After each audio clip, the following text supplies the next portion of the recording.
Nëse Shqipëria nuk do të synonte anëtarësimin në Bashkimin Evropian, reforma në drejtësi nuk do t'ishte kaq e suksesshme.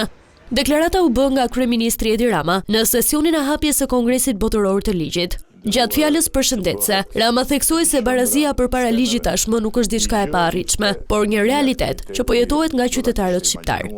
Dy fjalë: Bashkimi Evropian.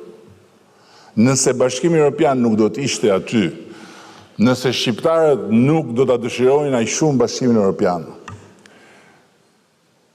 ne nuk do të arrijmë kurrë të ndërtonim një sistem të pavarur drejtësie. Megjithatë, sipas kreut të qeverisë, mbështetja politike i jep drejtësisë së re mundësinë për t'u zhvilluar.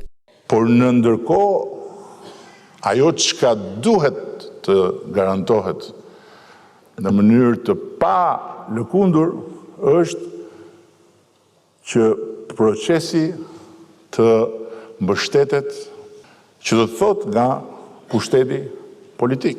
Për Ramën, koha kur çdo gjë kontrollohej nga pushteti, tashmë ka përfunduar. Shpata e zonjës së drejtësisë ishte e palëvizur në zyrën e të parit të qeverisë.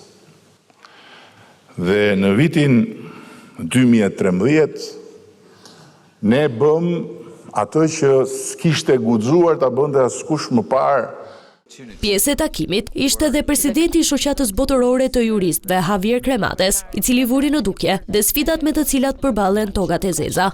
Gjyqtarët janë sulmuar dhe po sulmohen kudo dhe në vende demokratike. Shtetet po i shohin gjyqtarët sikur janë politikanë të veshur me mantelin e drejtësisë. Mund të themi se drejtësia është në një rrethim.